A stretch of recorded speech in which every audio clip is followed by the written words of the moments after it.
Right, this is what £94 buys you from Amazon. This is a Amazon special polytunnel. It is 2 meters wide by 4 meters long. It is in my old sunken pond, stroke raised, and I'll just go through the extra measures I've taken for it to be a bit more stable and hopefully not blow away, because I've had a similar one to this before and the framework collapsed, the cover blew and ripped. They're not super durable or high quality, but they are functional if you can secure them right. So this is definitely going to help, just due to the fact of it being sort of walled in, if you like. So it's only the top 2 or 3 foot which is going to be exposed to the worst of the winds. The rest is going to be sort of sheltered by this front wall of the pond here. So we can see from the side we've got it sort of wedged against this side wall here and wedged against the back wall. I have used the little guy ropes for the covers and just attached them, put a nice heavy duty screw in there and tied that down at the back and at the front. You can see it's gonna just stop that cover from blowing about too much. We'll get down and have a look at it in a minute, but what we've done is I've got some heavy pallets down this side, because obviously there's a couple of foot gap there. So I've got heavy pallets all the way along there, which is sort of holding, pinning down the cover, and also wedged against the frame, so that it just stops any sort of side to side rocking of the polytunnel itself. So obviously I just placed the pallets there and then cut sort of wooden strips to suit that size and wedged them against the wall again. And we'll get down and have a closer look, but I've actually got some foam insulation boards along the side of that, so it doesn't rub against the cover itself and rip it. So it's pinned against it with a little bit of pressure there, but it's not going to cause any damage due to that sort of styrofoam insulation. Right, so we've got the steps, because I'm not going to get round to cutting the opening in this till next year. So we'll get down there and have a look, see if I can do it without falling over. So I'll just climb over the wall, step down inside. So loading, I've had loaded a few plants in. It's nowhere near full, but that's quite easy, because obviously I could just load the plant pots along the side of the pond and load up the sides of the walls all the way around, and then just lift them down like that, rather than up and down with pots with a step ladder, which could be a bit dangerous. Right, so a closer look. Like I say, we've got the foam insulation there, heavy pallet, and the woods that, so basically you have to stop any side to side rocking of the polytunnel. This side you won't see it, but we have got again the foam at the side here, so it's nothing's going to rub against the wall, even though it is carpeted the wall. That's going to stop any damage happening there. So as a temporary thing, I've just got some weights and a strip of wood there just to hold the front down. I mean, again, because we are kind of sheltered with this front wall here. It's not going to be exposed to a huge amount, but obviously the wind does come and hit this flat edge of the polytunnel. But we'll see. I'll rig something better up than that, so we'll just remove these weights and the strip of wood. We'll open up and see what's going on inside.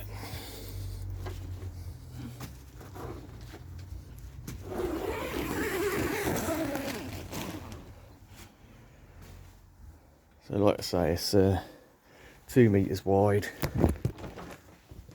by 4 meters long. So inside, an extra security measure I've done is got these sort of tree stakes, hammered them down a good 1.5 foot at least. I got them in as deep as I could, and then just tie wrap them to the frame itself. So that's another measure, so to stop anything blown away or any rocking. So from the outside it's pinned, and from the inside it's staked in, and that is all the way on every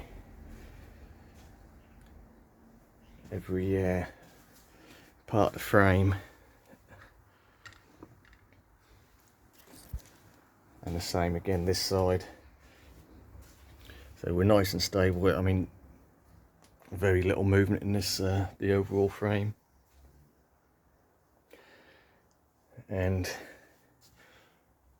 I think a must for protecting the cover of your polytunnel is to tape out any bolt heads and that which are going to be rubbing against between the frame and the cover as well. So in the past, when I had one of these before, I did use sort of duct tape, which works well, but the problem with that is you can left over the period of the polytunnel. If it's up permanently, that's fine, but for like just for an overwinter thing and then take it down in spring, that's really hard to get off. So I just use masking tape instead. So that is just going to help to stop any rubbing on like the bolt head of the frame to the polytunnel cover itself.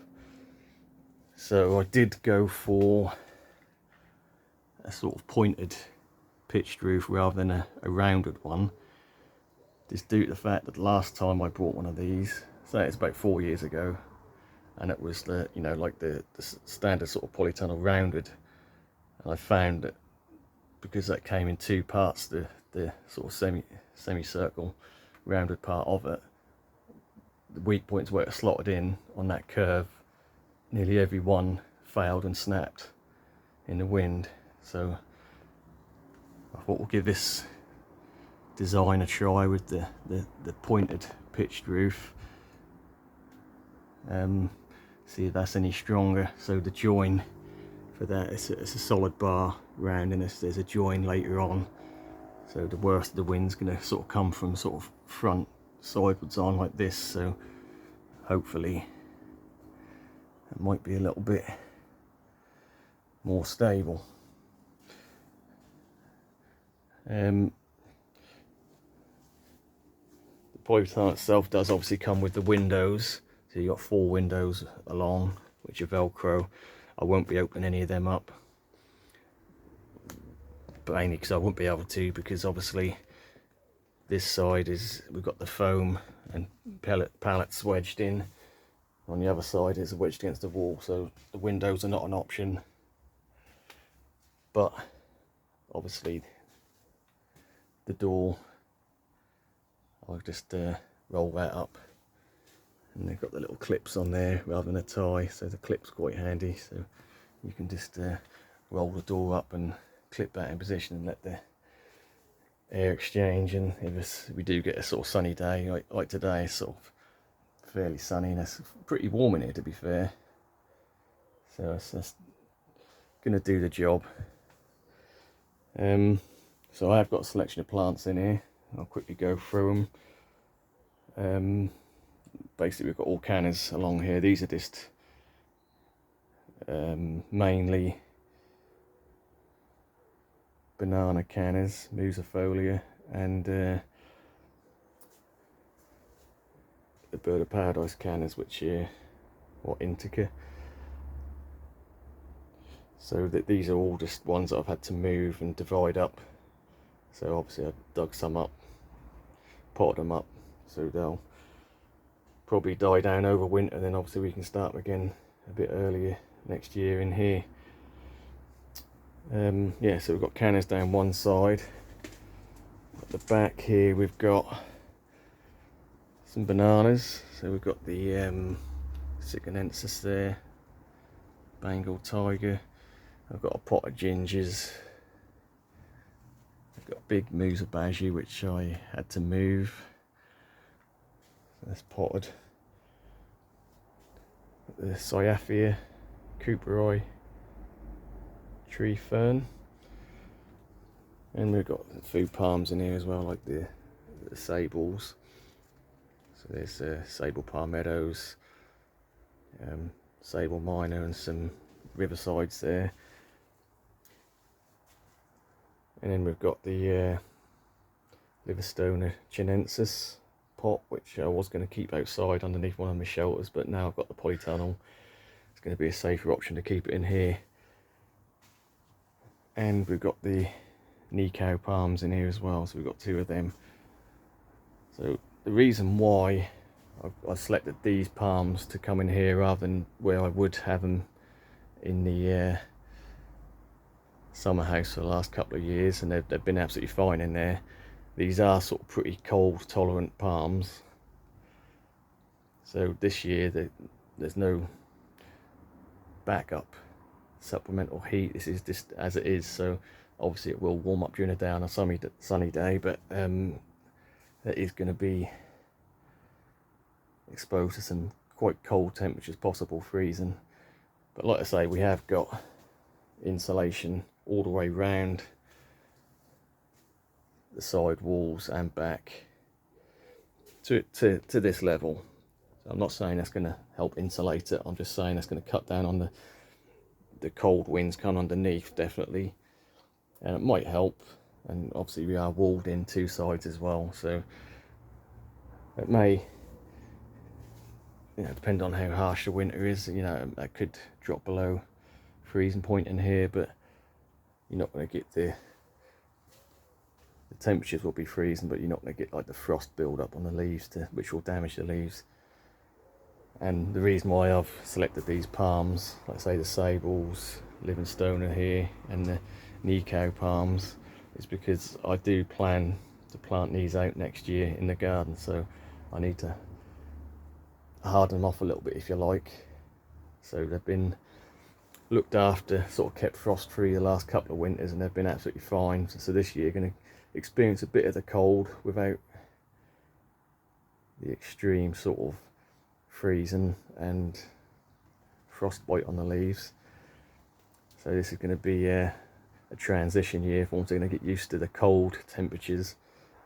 So next year when I plant them out in the ground, hopefully they'll be a bit hardier, a bit more used to that cooler temperatures, and I might just build a shelter over them for the first year or so in the ground, just to help them through, get their roots in, whatnot. But that's a subject for another video in the spring, maybe, when we actually plant them out. So yeah, we've got plenty of space in here for more plants. Like I say, 4 meters long, so it's a reasonable length. I've still got plenty of room this side, and this side I was going to get some pallets and knock up some sort of benches along this side for some smaller plants and whatnot. That's mainly for getting stuff started off in the spring rather than sort of over winter protection. So this is how it is at the moment. I've got a strip of carpet down the middle, which is obviously muddy already because I've been in and out with plant pots. But yeah, so hopefully the measures I've taken are going to keep this polytunnel in place, and we do get strong winds, but like I say, because we're sunken down the ground a bit and we've got these basically 4-foot walls, we're going to get less of the wind problem. And like I say, it is quite a sturdy, stable frame as it is with the extra measures I've taken. Especially, I think if you can do one thing, is definitely get your ground stakes in, just to strengthen up the whole frame system. If you get one of them in every part of the frame, then that's obviously pinning it to the ground, and this make everything a lot more stable. Because what you will get is stress fractures in this metal frame if you've got constant swaying, side, you know, backs and forwards, side to side, whatever, that will snap. Because I've had, like I said, the first one I brought did fail on me in a winter storm, and it'll fail on the joins. So whether it be wherever the one bit of the metal tube and hits another, so, you know, you got that sort of reduced part which slots in, and that's where that'll fail, because any movement will be exaggerated in that area, and you'll get that little stress fracture, and that will eventually just snap. But like I say, a few simple measures, and we've just made this thing doubly strong. And just as a last part of the video, we'll look at, we've got the parlour palm. So this is what Camadoria elegans, which is normally a house plant. This is the one that is absolutely covered in mealybugs, so that is in a corner on its own. I was going to leave it outside, but we'll give it half a chance. We'll get it in here and see how it does. So that's that. So I might just leave that open for a bit, just a little bit of air flow in. Obviously you've got to be a little bit careful on a windy day. You've got the door open. This is obviously like one big sail, and that you are going to risk ripping or losing your cover. So I just leave one zip open, so you get a little bit of air going in there, but not too much. Obviously on a calm day you can have the whole door rolled up, not a problem. Alright, so that is where we are with the polytunnel. It has